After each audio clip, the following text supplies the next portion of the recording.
تو اس کو سلام نہیں کرنا چاہیے۔ اگر آپ نے سلام کیا ہے تو اس پر یہ ساقط ہے کہ وہ جواب دینے کا پابند نہیں ہے۔ اگر کوئی بندہ رفع حاجت کر رہا ہے جی، اس پر بھی یہ واجب نہیں ہے کہ وہ آپ کے سلام کا اب تو سلام ہی نہیں کرنا چاہیے۔ اگر آپ دیکھتے ہیں کوئی بندہ کو پیشاب وغیرہ کر رہا ہے تو آپ اجتناب کریں کہ اس کو سلام کرنے سے منع کیا گیا، اور اگر آپ نے کیا ہے تو اس کو جواب نہیں دینا چاہیے۔ اور اسی طرح جو غیر مسلم ہیں ان کو بھی سلام میں پہل نہیں کرنی چاہیے۔ اگر وہ آپ کو کہیں، اگر جیسے ہمارے، کیونکہ ہم رہتے ہیں ایک ایسے معاشرے میں جہاں پر ہمارے ساتھ دوسری قومیں بھی رہتی ہیں، عیسائی تو ہمارے معاشرے میں رہتے ہیں، اور وہ ہم کو السلام علیکم کہتے ہیں، روٹین میں کہتے ہیں، تو اگر وہ آپ کو کہیں تو اس کے جواب میں آپ وعلیکم صرف کہیں گے، اتنی گنجائش دی گئی ہے کہ تمہارے پر بھی ہو، لیکن سلام کا لفظ آپ اس کے ساتھ نہیں لگائیں گے، ٹھیک ہے۔ دوسری بات جو میں ذکر کرنا چاہتا ہوں وہ ہے کہ جب آپ کے پاس کو آئے مہمان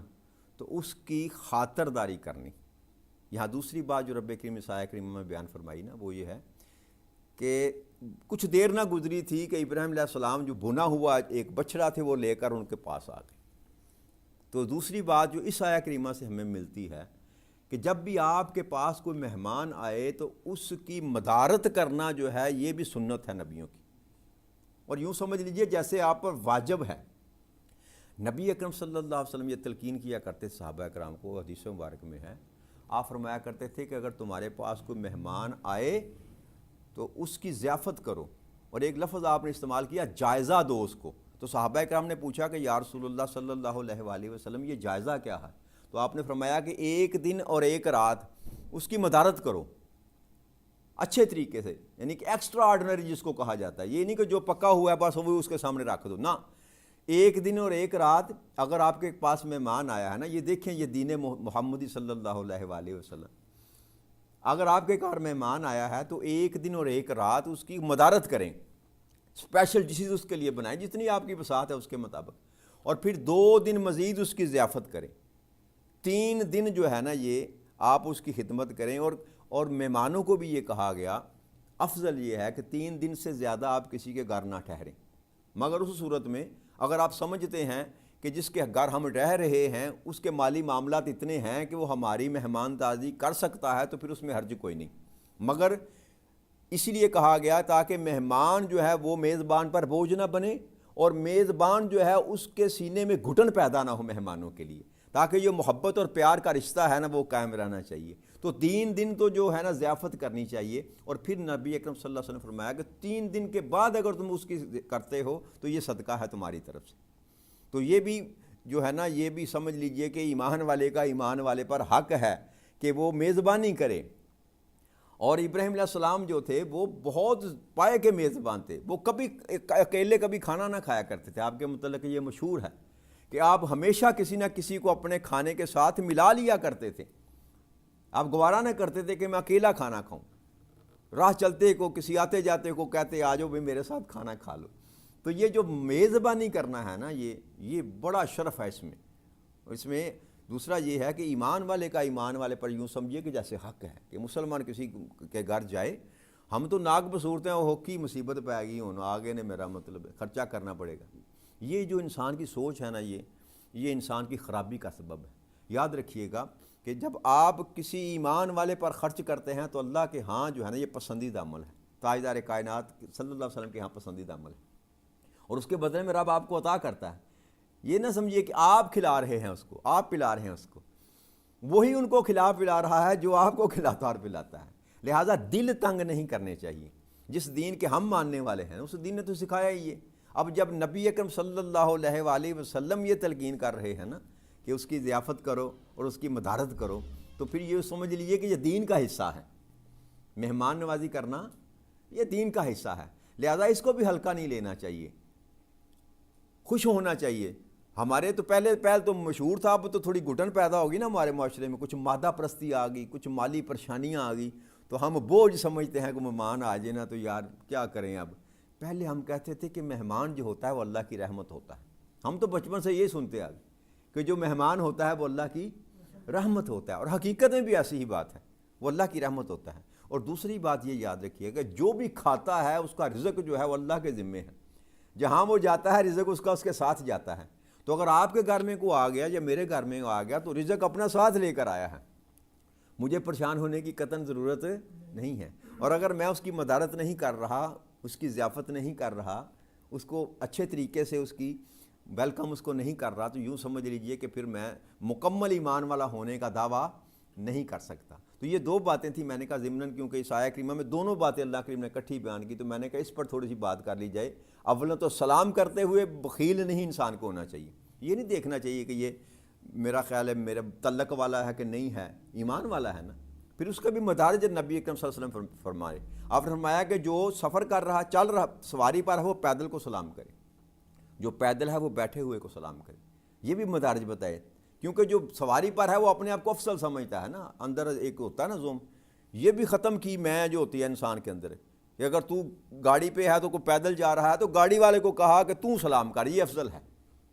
لیکن اس سے مراد یہ نہیں ہے کہ آپ کہیں کہ آپ گڈی والا ہی منو سلام کرے گا، اس کا مطلب ہرگز یہ نہیں ہے۔ یہ فضیلت کے باب میں سکھلایا گیا اور تربیت کے باب میں یہ بات بتائی گئی کہ جو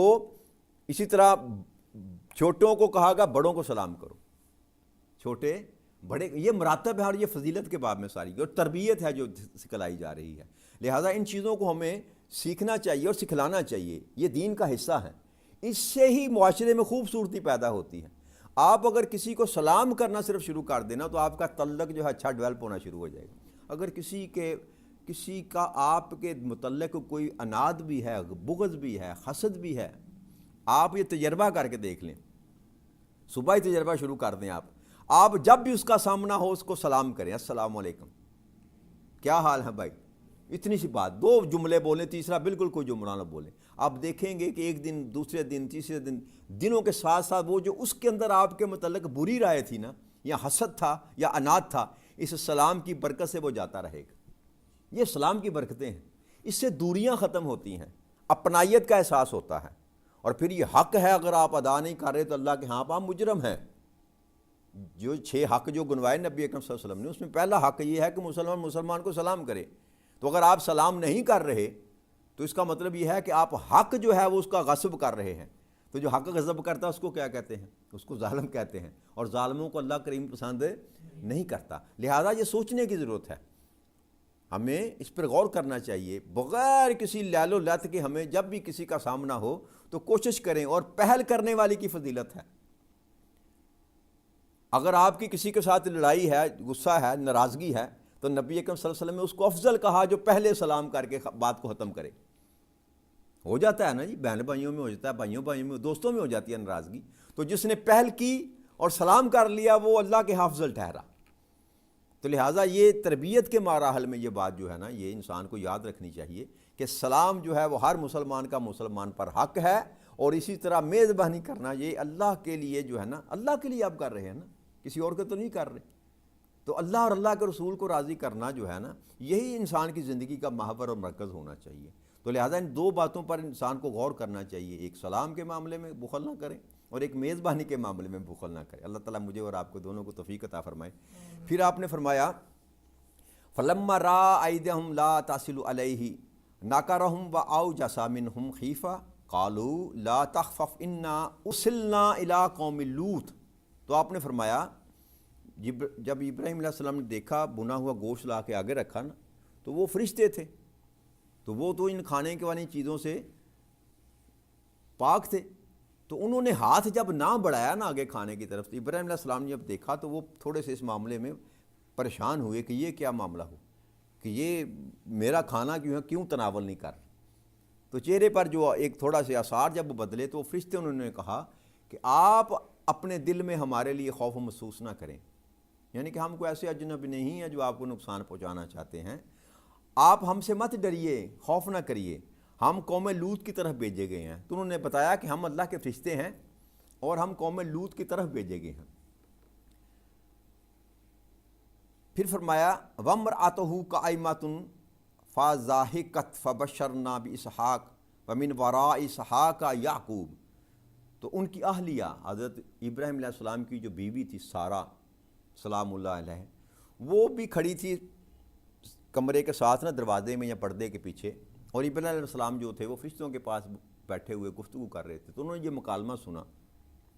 تو اللہ فرما رہا ہے کہ وہ پاس کھڑی تو وہ ہنس پڑیں، تو ہم نے ان کو اسحاق اور اس کے بعد یعقوب کی بشارت دی۔ حضرت سارہ جو تھیں ان کے مسکرانے کا جو سبب تھا نا وہ یہ تھا، اس کا اظہار بھی اگلی آیت میں تلاوت کر لیتا ہوں پھر اس پہ گفتگو کرتے ہیں۔ اگلی آیت میں اللہ نے فرمایا قالت یا ویلاتا الدوانا عجوزم وحاذا بیلی شیخا ان ھذا لشیء عجیب۔ تو وہ کہنے لگی وائے حیرانی، کیا میں بچہ جنوں گی حالانکہ میں بوڑھی ہو چکی ہوں اور میرے یہ شوہر جو ہیں یہ بھی بوڑھے ہیں، بے شک تو بڑی ہی عجیب چیز ہے۔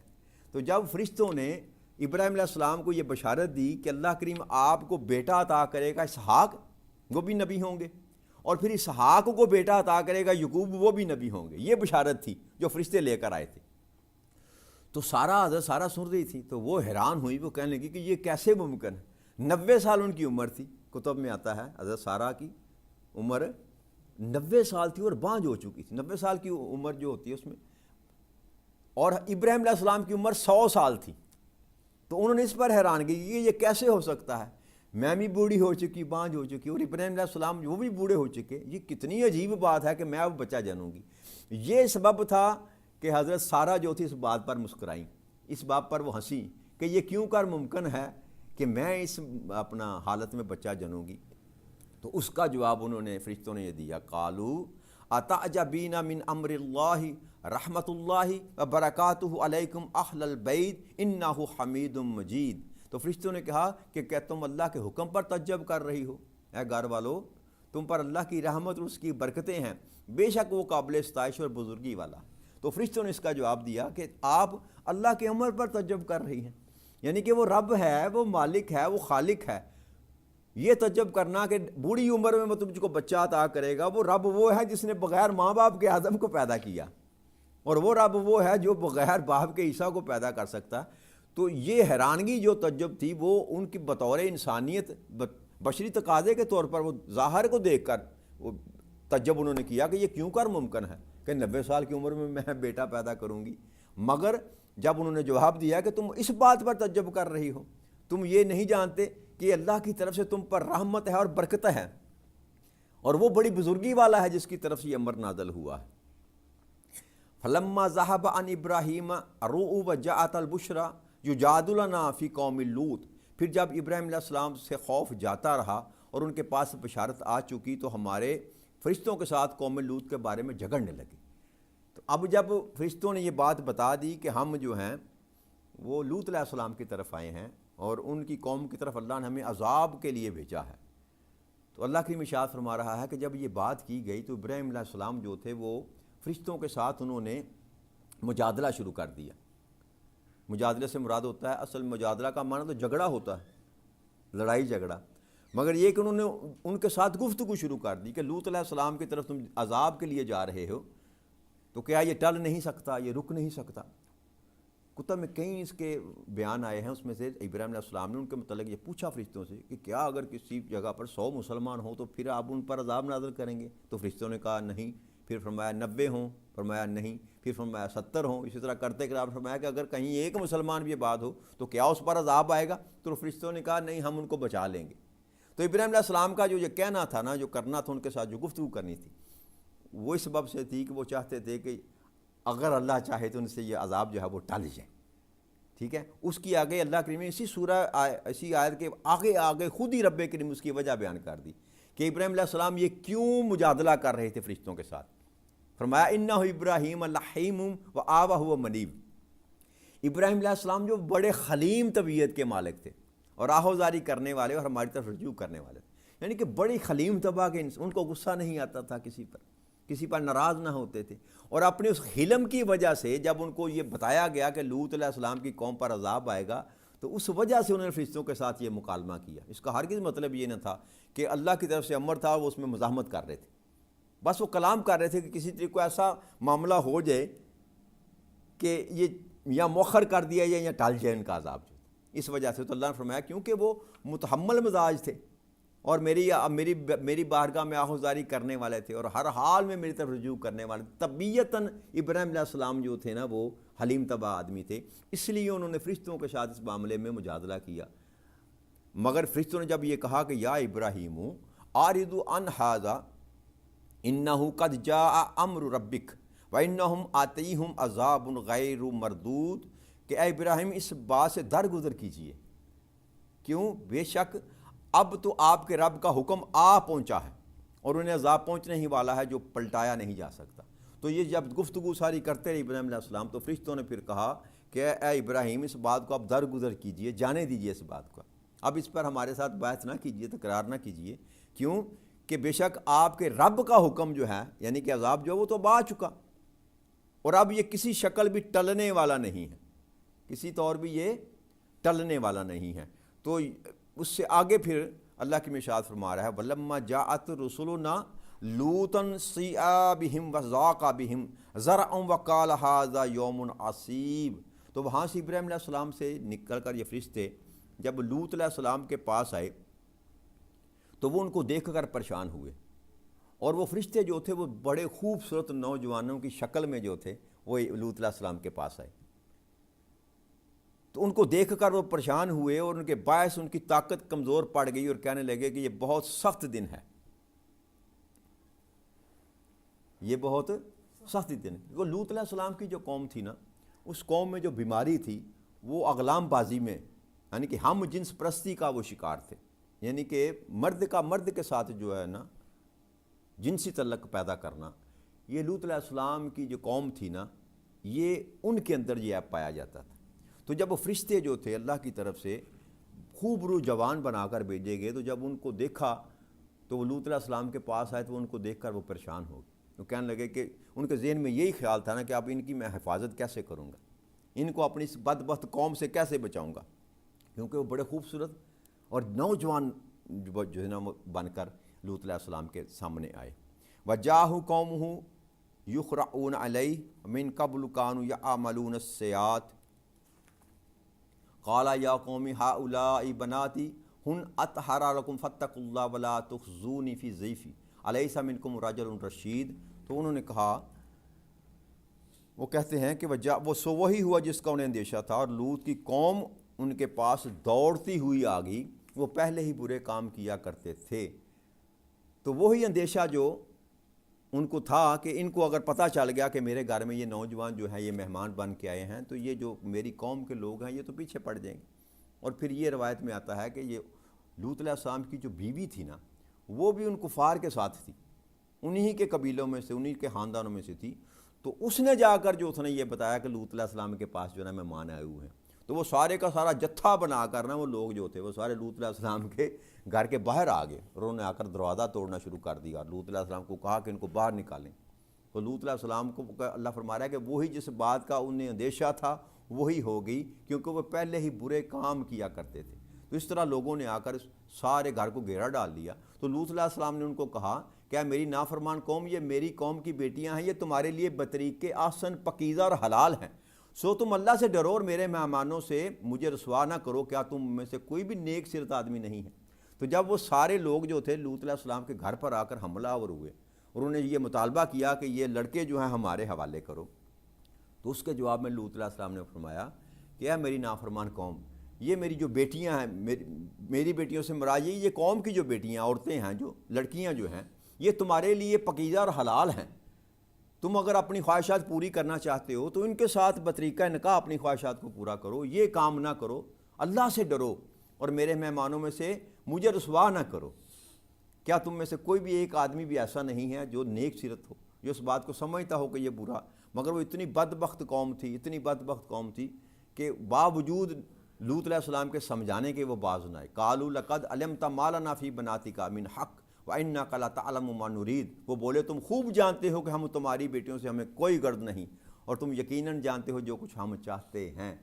تو آج میں یہی بات کو ختم کرتا ہوں، اس سے آگے جو انشاءاللہ اللہ نے چاہا تو کل بیان کریں گے۔ وما علینا الا البلاغ المبین۔ السلام علیکم ورحمۃ اللہ۔